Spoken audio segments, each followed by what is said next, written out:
Welcome back to my devlog series on Void Racer. In this video I'm going to be talking about how I created this custom gravity system and setting up a camera follow that will follow the car in a way that you would expect it to. So I'm going to try to keep this pretty short and simple in an effort to not make the video super long. So let's first talk about this gravity system. As you can see, as I go around these twists, my car sticks to the track and it actually changes the whole gravity for this car to point in those directions.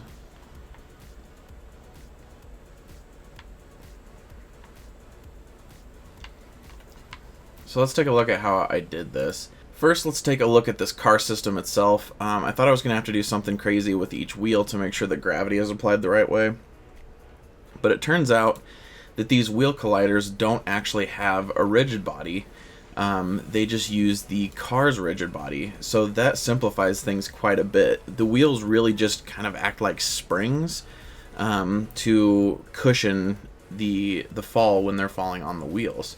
And then there's some drive stuff, but it doesn't really need gravity to drive. And not having done anything like this before, I thought it was going to be decently difficult, but it turned out to be incredibly simple. Really, all you need is this line here.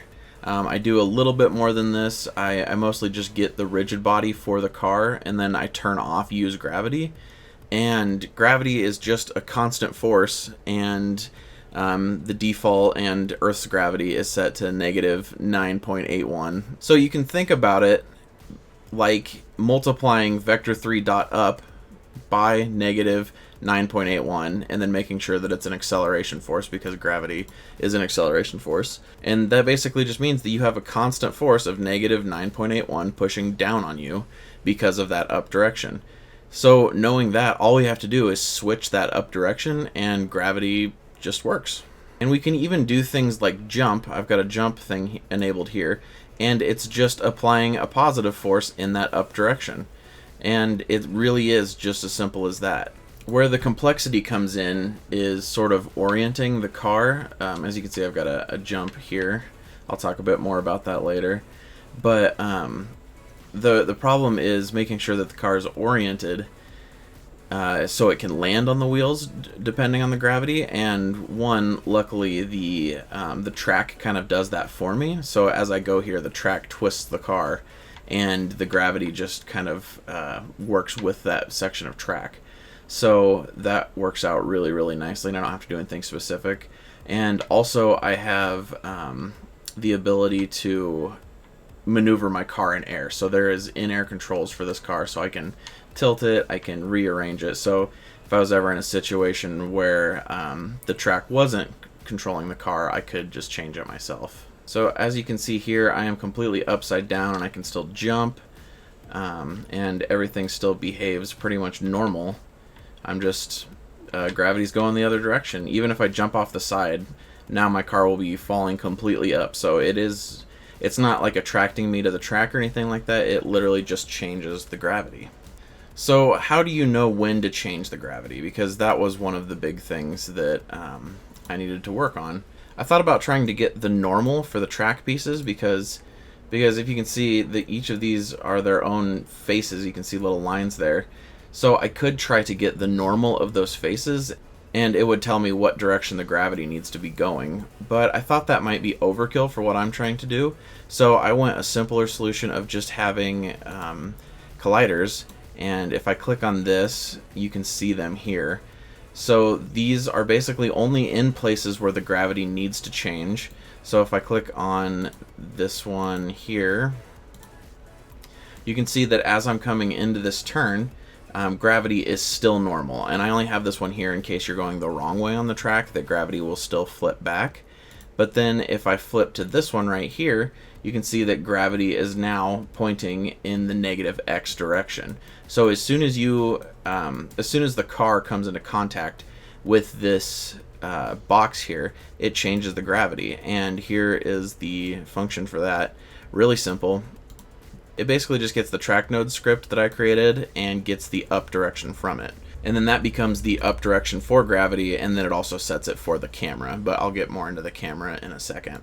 So something that I thought was going to be incredibly difficult turned out to be very simple. And so I think there's a lot of really fun possibilities with that, but there's also a lot of weird edge cases that I'll need to try to make sure that nothing crazy happens while you're driving around. The other thing I wanted to talk about was the camera follow, because it gave me quite a bit more troubles than I thought it would. So with these two issues, I thought the gravity was going to be really hard and the camera follow would be pretty simple, but it turned out to be the other way around. The camera follow script, initially I tried just putting it behind the car, so like moving in the Z direction based on the car's position and orientation, and having an offset there, and then using lerp to create some sort of smooth movement from it. And that way it would just follow the car, and then you'd have some things to like make sure that the camera's looking at the car. And so I tried that, and it was okay. It wasn't the best. It was still a little jerky. And the biggest issue was you can jump and reorient yourself. So like you can do this and move the car in the air and do barrel rolls and things like that. And it was really, really horrible to have the camera follow you in that. Because since the car is turning on its center, having the camera follow that center as well meant that the camera was moving a lot faster than the car was, and it was not fun to watch. And I also tried moving the point that the camera looks at out to be in front of the car because I thought that might give a little bit better of a result.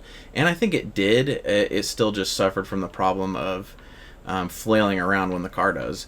So I actually went and researched some of my favorite racing games and tried to pay attention to how the cameras work in those games. Namely Mario Kart and Need for Speed. I watched quite a bit of Need for Speed footage because I used to play those games all the time. And it looked like what they were doing, and it makes sense when you think about it, is the camera was following the velocity of the car, not the actual, like, where the car is pointing. And think of a scenario where your car is skidding out or sliding. The car would be turned nearly 90 degrees, but the momentum is still pushing it forward. So I just have the camera follow the velocity of the rigid body. And then I had to figure out how to make sure that it stays up in the direction of gravity. So that way it gives this effect that I can still do all these things while we're upside down and the camera stays the right way. So all I really had to do was just take that up direction into account when doing all of my vector math, and it worked out pretty good. I can show you my camera follow script. This is basically the chunk of it right here. So all that set up direction does is set the up direction variable, and then you can see that it uses that up direction to kind of figure things out. I have to account for things like if you're not moving, then there's no velocity, so the camera would just be above your car and look straight down on it. And that's not good, so I have to I basically just store the last good position that it was in, and then I use that if the new position isn't good.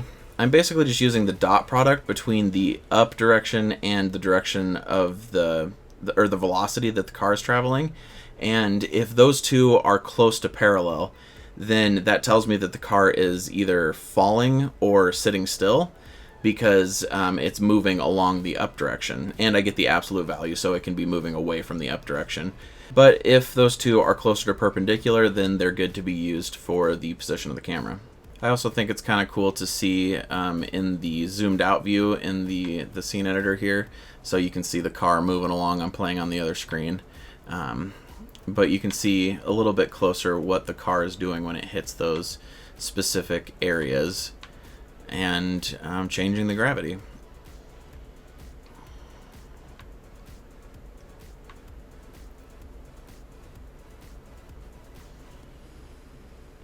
And now it is underneath over there, so if I click on the car box, you can see where it is, and I just crashed.